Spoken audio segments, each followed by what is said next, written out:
Hello, everybody. Welcome back to the Splatoon 2 commentary. In this part, we have another one of, I think, the most annoyingly hidden uh, sunken scrolls or sardiniums or whatever the hell is hidden. I don't remember which one's hidden where, but it's really annoying and stupid, and I don't like it. And it's in the next level. And octoling biology is weird. Like, octopuses can regrow limbs, right? Like, that's a science thing. I'm not sure about octopuses, but I know starfish do that. I know starfish can do that. I'm pretty sure octopus can, as long as it's not like into like their whole main body sort of thing. Like if it cuts off like the third being the later third part, they can probably regrow it. I know that certain starfish not only can regrow lost limbs, but certain starfishes, the limbs can grow entire starfish. Because starfishes are like the most basic of life form that, like, it's barely not a plant, I think, is the thing with a starfish. Like, they're dumb. They're very, very dumb. Which actually makes the joke for Patrick being dumb a little bit more clever when you think about how dumb starfish actually are when they barely have a brain. Yeah. But an octopus can regrow lost arms. yeah, awesome. But unlike starfish, a severed octopus arm does not grow into another octopus. That's terrifying. Oh yeah, like you know what? Actually, I'm thinking the Greek myth of the Hydra, where you chop off the head and then then another head grows in its place. Like, imagine if in that Hercules scene where he keeps on chopping off the heads of the Hydra and then more heads come back. What if all the chopped heads became their own Hydras? Yeah, no, that is horrifying. Why haven't we been overrun by the starfish menace? Because they're really dumb. They're too dumb to live for the most part. The inner machinations of my mind are an enigma. Still one of my favorite moments of that cartoon. I know, it's really simple shit, but it's that carton of milk spilling. I don't know. I miss SpongeBob. I miss it. I do need to get. I have only the season 2 DVDs actually, so I need to get the season 1 and 3 DVDs as well, and I guess probably 4 because I watched. I don't remember what episodes are in what season, except for I can tell when an episode's in the first season due to the different art style, but. Well, not art style. Well, it's a slightly different art style. It's more animation quality. Yeah. That also tends to be why they rarely show early season stuff for any show anymore, as far as animation goes. That's a shame, though. Like, well, no, that happens to most animated series in general that go on for a decent period of time. They stop showing their first season stuff because that usually has the least amount of budget and least good animation. It's like, oh, it's popular. It's less visually pleasing. Yeah, so they'll if it gets popular and they start showing it in syndication, they'll start phasing that season out. Which is a shame too, because season 1's one of the funniest ones. But I don't think anybody really will lose sleep over losing seasons 1 and 2 of The Simpsons, because generally people say it's seasons 4 to 8 that are the best for The Simpsons. Well, starting with season 2, I think that's when they really started finding themselves. But the animation quality is still pretty low. It's pretty low, but it's not season 1 low. No. Nothing will be as ever bad as season 1 low. No. Is that the one where they barely look like the way that they do, or is that the Chase Lee Yardley show skits where they barely look? They were refined to the point where you could recognize them. They're not the Tracy Ullman bad. But the animation was still a little more jittery. It has a bit, not jittery, a little more deranged. If you ever saw the series Home Movies on Adult Swim, it looked a bit more like that. Yeah, but that looks like that on purpose, though. Yes. Yeah, but proportionally speaking, The Simpsons were pretty deranged looking in the first season. Yeah. It wasn't sure if it wanted to be just an animated sitcom or Looney Tunes. Okay. It's kind of one of those things, though, where I find that there's less difference in animation quality between seasons of cartoons in these days. Although my experience is more at the moment, with newer cartoons, is Bob's Burgers and Rick and Morty. Animation wise, I can't really tell the difference between a season 1 and a season 5. Well, there's always going to be the discrepancies between season 1 stuff and season 2 because, unless you're a god with the pen or pencil, You're not going to get proportions right all the time. Like, it's just not going to happen. that makes sense. It's just, for me personally, I find it's much harder to notice for those shows in particular. Like, I mean, Well, also in these days, everyone's digital, so it's easier to fix things now compared to it's what easier it was to fix mistakes. yeah. You don't, I suppose that also makes it easier to get episodes out and done as well if you don't have to animate. Well, you're still animating by hand, but not on paper, I suppose. How the hell did that happen? Yeah. Well, you fell. Okay, Captain Obvious, thanks. All right. Who told you? I'm sorry, I'm going to have to kill you now. Oh. I thought that was obvious. Uh, Jesus Christ, what a dumbass. He's not wrong. eh. Alright, Callie, so... Marie is so racist to Octolings. Like, Octolings are, like, actually people who live in your society, and you're just being a dirty racist. Like, maybe... Sounds perfect for a clickbait discussion. Is Callie racist? Racist! In all caps. All caps. Big game theory. Wait, so is the whole thing in all caps or just the racist? No, racist. Just racist is in... You gotta have the controversial word capitalized. Okay, there we go.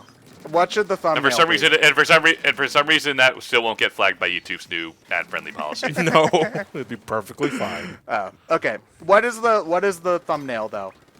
Callie's got to be on it, but Callie with the KKK hood on. PewDiePie with Callie's suit on. oh, I shouldn't be laughing at that, but I am. If y'all go laugh, I'm fucking. Well, by the time this part goes out, a different controversy about how racist he is will come out. Because this has happened. People are surprised, but this is like the 6th time he's had something like this happen. So it's just like, okay, yeah, like further confirmation. Cool. I'm glad that we all know this now. Awesome. It's not like I knew about this earlier, but whatever. Guys, I disliked PewDiePie before it was cool. Actually, no, it was always cool to dislike PewDiePie. Never mind. This stuff always makes me. This stuff almost makes me. Oh, okay. That tiny little thing over there. There is no way that you're going to notice that on your first playthrough. I think that'd be easier to see though. Then it is easier than the other one, but it's still pretty damn dickish. Yeah, is the thing.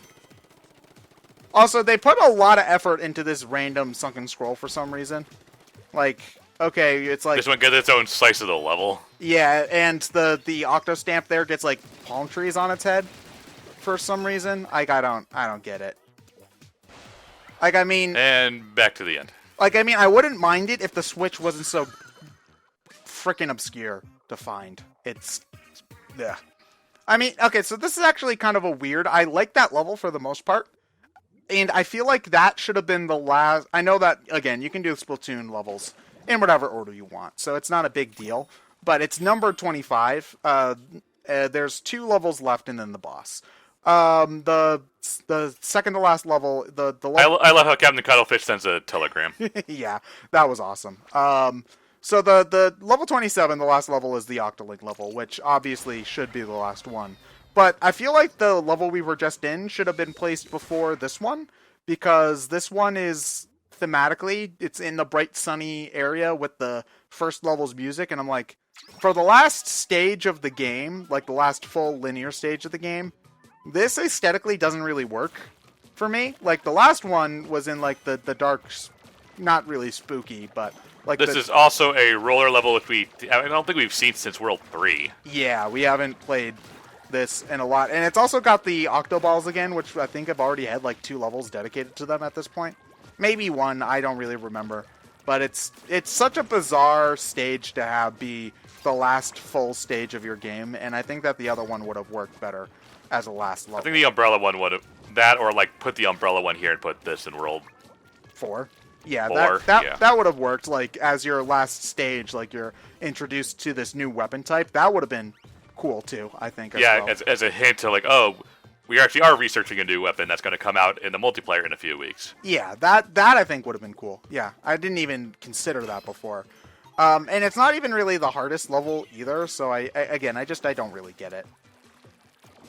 I mean, I suppose we could do one of those other levels last if we wanted, but, you know, like... This is technically the last numbered level before the Octoling one, so... Although, again, the Octoling level, I would have rather had that, that's also just another stage from the multiplayer, which, which I suppose is kind of a tradition at this point, but it's like, of all things, it's like, I think, it's Muscle Forge Fitness, which is just a random stage to have be like your last Octoling stage. Like that actually, you know, what I think would have been cool is if that stage was a stage that wasn't out in the multiplayer yet, because they did that in Splatoon 1. I believe, oh god, I forget the name of it, but there was a stage in Splatoon 1 for an Octoling level that wasn't in the, that wasn't out in the multiplayer when the game first released. I think if they did that for the last stage, it would have made a little bit more sense, personally. Like, I don't know which one they do, but they definitely have at least, like, they had the Manta Maria stage, and they have at least, like, 2 other stages done.